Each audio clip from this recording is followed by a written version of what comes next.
Hello दोस्तों, स्वागत है आपके अपने यूट्यूब चैनल ज्ञान वर्षा में। दोस्तों, हम लोग आज के इस वीडियो में एमबीडी गाइड के जियोग्राफी के फर्स्ट लेसन संसाधन एवं उपयोग से ऑब्जेक्टिव क्वेश्चन पढ़ने वाले हैं। हम आपको क्या बोले और आप लोग वही पढ़ते आ रहे हैं। क्या बोले एक बार फिर से सुनिएगा।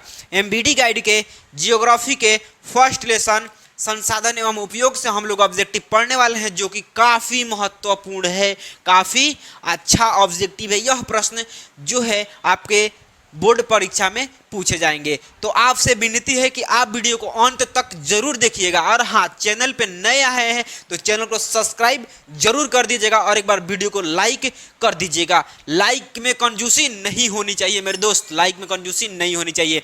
तो आइए हम लोग वीडियो को स्टार्ट करते हैं। और आज के वीडियो में बहुत अच्छा प्रश्न रहेगा, आप लोग देख सकते हैं।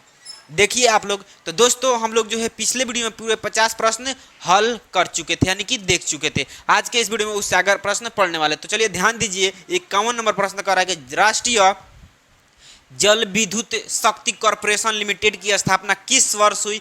किस वर्ष हुई मेरे दोस्त, याद है? नहीं याद है तो हम आपको बता रहे हैं 1975 ईस्वी में हुई। याद कर लीजिए। नहीं याद है तो याद कर लीजिए। अगला प्रश्न पे ध्यान दीजिए। अगला प्रश्न कह रहा है कि भारत में प्रथम जल विद्युत संयंत्र की स्थापना कहाँ हुई थी। कहाँ हुई थी, याद है? कुछ नहीं याद है ना, तो हम बता रहे हैं, याद कीजिए ना। ये हुई थी दार्जिलिंग में हुई थी। याद कर लीजिए, ये याद करने की जरूरत है। और ये कहाँ काम आएगा, याद कर लीजिएगा, तो बोर्ड एग्जाम है, परीक्षा में काम आएगा मेरे दोस्त।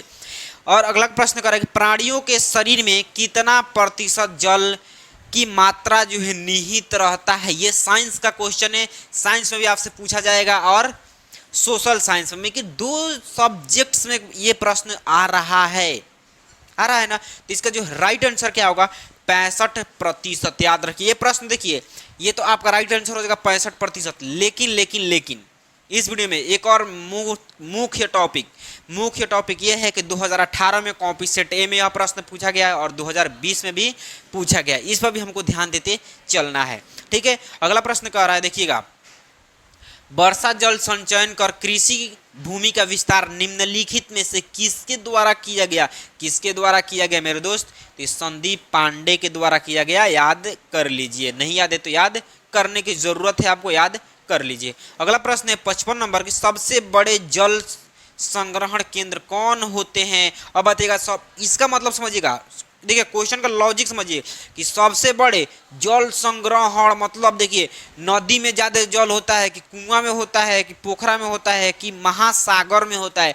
तो देखिए क्वेश्चन देखते ही आपके पास आंसर हो जाना चाहिए और ऑप्शन देखते ही आपके आंसर दिमाग में खट दे, घंटी बजाना चाहिए। और घंटी कब बजाएगा, जब हमारे चैनल को सब्सक्राइब कीजिएगा तब बजाएगा, है ना। तो इसका राइट आंसर क्या होगा, महासागर हो जाएगा। महासागर इसका राइट आंसर होगा, याद कर लीजिए मेरे दोस्त।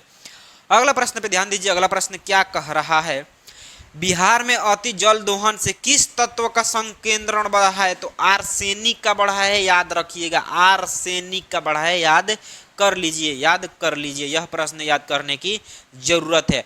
यह प्रश्न देखिए, बृहद क्षेत्र में जल की उपस्थिति के कारण ही पृथ्वी को कहा जाता है। क्या कहा जाता है मेरे दोस्तों, नीला ग्रह कहा जाता है पृथ्वी को। याद कर लीजिए मेरे दोस्त। अब आपके दिमाग में ये खटक रहा होगा कि हम ये बार बार क्यों रिपीट कर रहे हैं कि याद कर लीजिए, याद कर लीजिए, याद कर लीजिए, याद कर लीजिए, क्योंकि यह प्रश्न काफ़ी इम्पोर्टेंट है और आप याद नहीं कीजिएगा तो फिर दिक्कत होगा। तो इसलिए मैं आपको हर एक बार, यानी हर एक बार नहीं, बार बार मैं आपको बोलते जा रहा हूँ कि आप प्रश्न को याद कर लीजिए। और मैं आशा करता हूँ कि आप लोग इस प्रश्न को याद भी करते होंगे।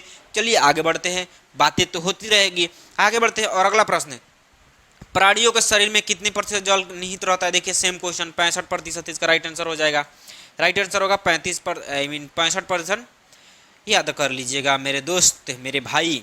अगला प्रश्न पे ध्यान देने की जरूरत है। देखिएगा, कुल जल का कितना प्रतिशत भाग महासागरों से संचित होता है या महासागरों से प्राप्त होता है। तो इसका राइट आंसर होगा ऑप्शन डी हो जाएगा, ऑप्शन डी।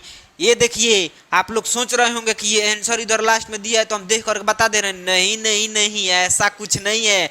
अगर आप नहीं सब्जेक्टिव क्लास किए हैं, यानी कि इन चैप्टर को नहीं पढ़े हैं, तो जा करके देखिए मेरे दोस्त, और वहाँ से देख लेते हैं ना, उस वीडियो को सब्जेक्टिव क्लास कर लेते हैं, तो ये आपको खुद समझ में आ जाएगा और ये सही प्रश्न आपसे बन जाएगा। रटने की तो आवश्यकता होगा नहीं, रटने की आवश्यकता बिल्कुल नहीं होगा, रटने वाली समस्या होगा ही नहीं मेरे दोस्त।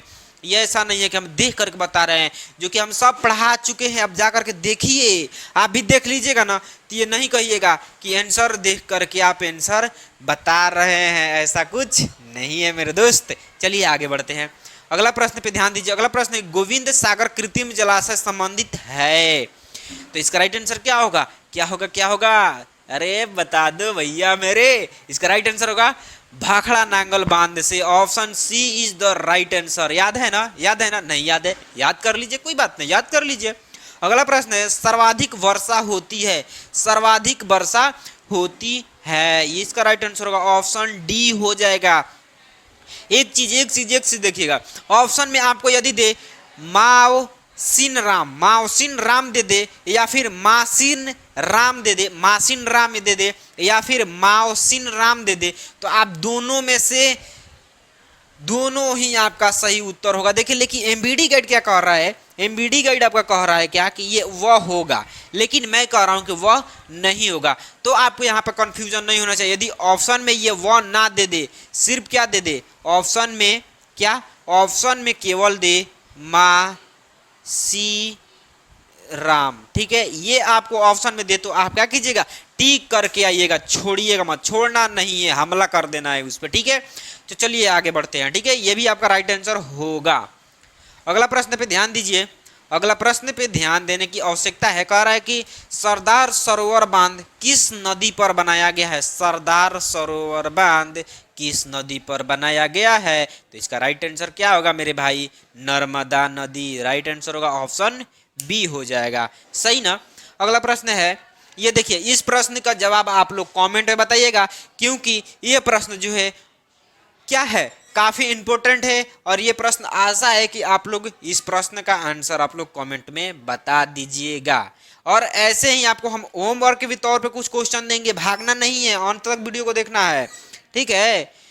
चलिए दोस्तों, अगला प्रश्न है कि भाखड़ा नांगल परियोजना किस नदी पर विकसित है? भाखड़ा नांगल परियोजना जो है किस नदी पर विकसित है? तो इसका राइट आंसर क्या होगा मेरे भाई? क्या होगा? सतलज नदी पर। याद है ना? नहीं याद है? चलिए हम बता दिए ना, अरे भैया सोचने की क्या जरूरत है जब हम हैं तो।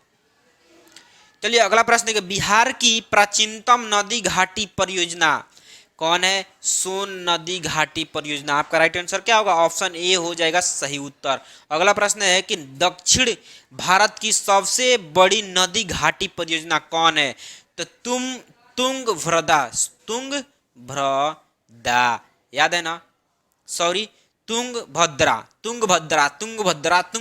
राइट आंसर आपका होगा। याद है ना? नहीं याद है? चलिए हम बता दे रहे हैं, नो प्रॉब्लम, फ्री माइंड। अगला प्रश्न है कि दक्षिण भारत की सबसे बड़ी नदी घाटी परियोजना किस नदी पर है? किस नदी पर है? तो सेम वही होगा, तुंगभद्रा, राइट आंसर आपका होगा। अगला प्रश्न पे ध्यान दीजिए, वन संरक्षण एवं प्रबंधन की दृष्टि से वनों को वर्गीकृत किया गया है, यानी कि कितने वर्गों में बांटा गया है मेरे भाई? कितने वर्गों में? तो याद है ना? नहीं याद है? हम बता रहे हैं, 3 वर्गों में बांटा गया है, याद रखिए। और ये प्रश्न जो है आपके लिए है, और आप इसका जवाब कमेंट में जरूर बताइएगा। और देखिए, ये आप कमेंट में बताते रहिएगा, ताकि हमें भी पता चले कि आप लोग तैयारी में है, वरना हमें कैसे पता चलेगा कि आप लोग तैयारी में हैं। थोड़ा बताते रहिए कमेंट में कि इसका राइट आंसर क्या होगा, और जो प्रश्न हम आपको दे रहे हैं उसका चैट सेक्शन में जवाब जरूर देना है, ठीक है। चलिए आगे बढ़ते हैं, अगला प्रश्न पे ध्यान दीजिए। अगला प्रश्न है कि वन संरक्षण एवं प्रबंधन, सेम क्वेश्चन देख लीजिए, सेम क्वेश्चन है, वही क्वेश्चन जो हमने आपको बता दिया, यही है। 68 नंबर जो क्वेश्चन दिख रहा है, 68 नंबर प्रश्न जो दिख रहा है वही है अपना, ये भी प्रश्न कुछ वही कह रहा है कि वन संरक्षण और प्रबंधन की दृष्टि से वनों को वर्गीकृत किया गया है, तो 3 वर्गों में, याद रखिएगा। तो दोस्तों, हम लोग आज के इस वीडियो में जो है 20 प्रश्न हम लोग कर चुके हैं। तो आपसे क्या है, आपसे मैं आशा करता हूं कि आप सभी को यह वीडियो अच्छा लगा है, और आप लोग इस प्रश्न को याद कर लीजिएगा, क्योंकि यह काफ़ी इम्पोर्टेंट प्रश्न है। और मिलेंगे अगले नेक्स्ट वीडियो में अगले प्रश्न के साथ। तब तक के लिए बाय, जय हिंद।